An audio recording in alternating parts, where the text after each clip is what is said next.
बिस्मिल्लाहिर्रहमानिर्रहीम। अस्सलाम वालेकुम। APSC math part 1 chapter number 3 lecture number 16 और एक्सरसाइज 3.4 में आज हम क्वेश्चन नंबर 1 2 3 डिस्कस करेंगे। यहाँ पे पहला क्वेश्चन है find the following cross product, मतलब हम इसका क्रॉस प्रोडक्ट फाइंड करेंगे।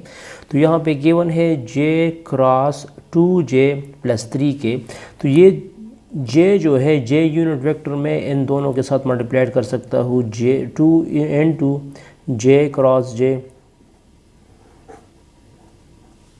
Plus 3 into j cross k। तो आप लोगों को ये क्लियर है कि j cross j is equal to 0 और j cross k is equal to i unit vector. मैं आपको इससे पहले लेक्चर में बता चुका हूँ कि आप लोगों को अल्फ़ाबेटिकल आर्डर याद रखना पड़ेगा। आई क्रॉस जे जो है ये के इक्वल होगा J cross K is equal to I and K cross I is equal to J. ये क्रॉस प्रोडक्ट और J cross J is equal to 0 होगा, के cross K is equal to 0 होगा और I cross I is equal to 0 होगा। तो ये जे cross जे 0 हो जाएगा और यहाँ पे जे क्रॉस के से हम आई बना देंगे, आई यूनिट वेक्टर आ जाएगा। तो ये बन गया 3i। ये क्या बन गया? 3i बन गया। सिमिलरली मैं इसका भी क्रॉस प्रोडक्ट ले सकता हूँ, ठीक है। मैं हॉरिजॉन्टली हर एक को अलग अलग मल्टीप्लाइड कर सकता हूँ। आई को मैं इस सारे टर्म्स के साथ मल्टीप्लाइड कर सकता हूँ, -3j के साथ -3j को इन सब को मल्टीप्लाइड कर सकता हूँ और 5k को भी इन सब टर्म्स के साथ मल्टीप्लाइड कर सकता हूँ। फिर आप लोग इस रूल के मुताबिक लिख सकते हैं कि j क्रॉस k जब आएगा तो i लगा दोगे, i क्रॉस j जो आएगा k लगा दोगे। लेकिन इसको हम डिटरमिनेंट मेथड से कर सकते हैं। मैं इसको वेक्टर a नाम दूंगा, दिस इज़ वेक्टर a, और मैं इसको वेक्टर b कह दूंगा। अब मैं लिख दूंगा a क्रॉस b। तो a क्रॉस b का फॉर्मूला क्या होगा? मैं लिख दूंगा determinant i j k। a की वैल्यू है 2 -3 5। ए वेक्टर्स की ये जो कंपोनेंट्स है 2 -3 5 सॉरी, और बी वेक्टर्स के कंपोनेंट्स क्या है? 6 2 -3। ये बी वेक्टर के कंपोनेंट्स हैं। अब इसको मैं एक्सपेंड कर सकता हूँ फर्स्ट रो के मुताबिक। तो फर्स्ट रो में हम क्या करते हैं? फर्स्ट रो में हम ये वाला रो और ये वाला कॉलम छोड़ देंगे तो क्या जाएगा? -3 5 2 -3। फिर मैं लिख दूंगा -j। अब मैं ये वाला कॉलम और ये वाला रो छोड़ दूंगा तो कौन कौन से एलिमेंट्स आ जाएंगे? 2 6 5 -3 प्लस के के साथ कौन से एलिमेंट्स आएंगे? के के साथ एलिमेंट्स आएंगे ये वाला कॉलम छोड़ दो और ये वाला रो छोड़ दो। 2 -3 6 2। अब डिटरमिनेंट में हम सबसे पहले इन टर्म्स को मल्टीप्लाइड करते हैं।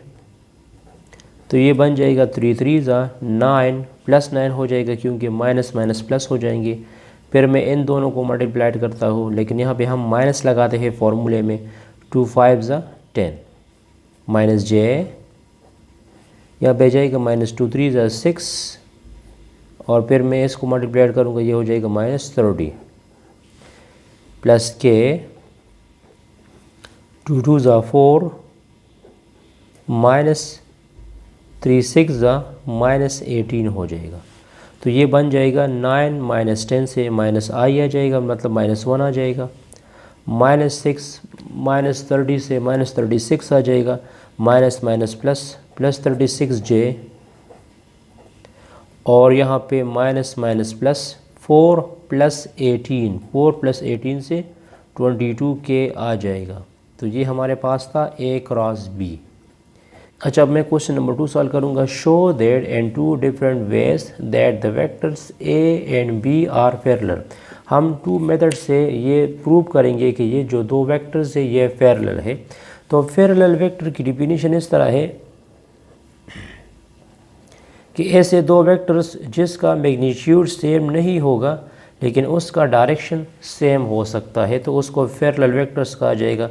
मतलब अगर ये वेक्टर ए है और ये वेक्टर बी है तो हम पैरेलल वेक्टर की डिफिनीशन इस तरह कर सकते हैं, ए vector is equal to k B vector. तो ये के एक कांस्टेंट होगा, के क्या होगा, कांस्टेंट वेक्टर। मतलब ऐसे वेक्टर्स जिसका मैग्नीट्यूड सेम नहीं होता लेकिन उसका डायरेक्शन सेम होता है तो उसको कहते हैं पैरेलल वेक्टर्स। तो पैरेलल वेक्टर्स हम इस तरह डिफाइन कर सकते हैं, इसका फॉर्मूला है ए is equal to k B. तो यहाँ पे देखो, यहाँ ए की वैल्यू स्पुट करो, ए वेक्टर्स की वैल्यू है -i + 2j -3k। के अपनी जगह पे आ जाएगा, के मतलब एक कांस्टेंट है। और यहाँ मैं बी वेक्टर लिख दूंगा 2i - 4j + 6k। तो इनमें क्या कॉमन है, इसमें मैं कॉमन ले सकता हूँ, इसमें मैं कॉमन ले सकता हूँ 2। जब मैं 2 कॉमन लूँगा तो ये आ जाएगा i - 2j। मतलब आप लोग यहाँ पे -2 कॉमन लो, जब -2 कॉमन लोगे तो ये माइनस हो जाएगा, ये वाला टर्म प्लस हो जाएगा क्योंकि माइनस मैंने कॉमन लिया तो ये पॉजिटिव बन गया। -2j + 2j -3k। तो अब लोग देख सकते हैं i + 2j -3k इधर भी है और -i + 2j -3k इधर भी है, ये दोनों इक्वल हुए। और यहाँ पे हमने एक कॉमन लिया k -2, तो इस -2 को हम k कह सकते हैं। तो अकॉर्डिंग टू दिस डेफिनेशन हमने ये प्रूव किया कि a is equal to k b. ये a की वैल्यू है, a is equal to k की वैल्यू क्या है, -2 हुई, और दिस इज़ b। तो आप इन दोनों वेक्टर्स को देख सकते हैं, ये बिल्कुल सेम टू सेम है। यहाँ भी -i है, यहाँ भी -i है, ये +2j हुआ, ये भी +2j है, और ये है -3k, ये भी -3k हुआ। एक मेथड इसका ये है। दूसरा मेथड हम इसको क्रॉस प्रोडक्ट से कर सकते हैं। कौन से प्रोडक्ट से, क्रॉस प्रोडक्ट से। क्योंकि जब दो वेक्टर्स एक दूसरे को पैरेलल होंगे तो उसका क्रॉस प्रोडक्ट जो है वो इक्वल टू 0 आएगा। अगर a cross b equal to 0 आएगा तो फिर मैं कह सकता हूँ कि ये दोनों वेक्टर्स पैरेलल हैं। तो मैं लिख दूँगा a cross b। a cross b का फॉर्मूला क्या है, i j k x1 y1 z1 and x2 y2 z2। तो यहाँ पे देखो मैं लिख दूंगा a cross b is equal to, यहाँ पे देखो i j k, यहाँ पे है -1, यहाँ पे क्या गिवन है, -1 गिवन है। तो मैं क्या लिख दूंगा, -1 2 -3, और यहाँ पे आ जाएगा 2 -4 6। हमने डिटर्मिनेंट में ये प्रॉपर्टीज़ पढ़ी थी कि हम ओनली वन रो से भी कॉमन ले सकते हैं। तो ये जो थर्ड रो है, इस थर्ड रो से मैं कॉमन लूँगा -2। तो जब थर्ड रो से मैं -2 कॉमन लूँगा तो ये क्या बन जाएगा, i j k, ये आ जाएगा -1 2 -3, और यहाँ जाएगा -1 2 -3। आप लोग अगर प्रॉपर्टीज़ ऑफ डिटरमिनेंट यूज़ नहीं करना चाहते तो फिर इसको आप लोग फर्स्ट रो से एक्सपेंड भी कर सकते हैं, लेकिन यहाँ पे मैं प्रॉपर्टी ऑफ डिटरमिनेंट की मदद से इसको सिंप्लीफाइड करूँगा। मैंने R3 से 2 कॉमन लिया, जब मैं R3 से -2 कॉमन लूँगा तो आ जाएगा -1 2 -3। अब सॉरी अब हमने ये भी प्रॉपर्टीज़ पढ़ी थी कि अगर डिटर्मिनेंट में दो रोज़ या दो कॉलम सेम आएंगे तो फिर वो डिटर्मिनेंट इक्वल टू 0 होगा। तो मैं ये कह सकता हूँ कि R2 is equal to R3, R2 और R3 सेम है तो किसी डिटर्मिनेंट में जब 2 रोज़ और 2 कॉलम सेम आते हैं तो वो डिटर्मिनेंट इक्वल टू 0 हम लेंगे। तो हमने ये प्रूव किया कि A क्रॉस B हमारे पास 0। अब यहाँ पे मैं डिस्कस करूँगा find a unit vector that is orthogonal या perpendicular to the given 2 vectors. ऐसा वेक्टर फाइंड करो, ऐसा यूनिट वेक्टर फाइंड करो जो इन दोनों वेक्टर्स को परपेंडिकुलर होगा। परपेंडिकुलर या मतलब 90 एंगल बनाएगा, उसको आप लोग ऑर्थोगोनल भी कह सकते हैं।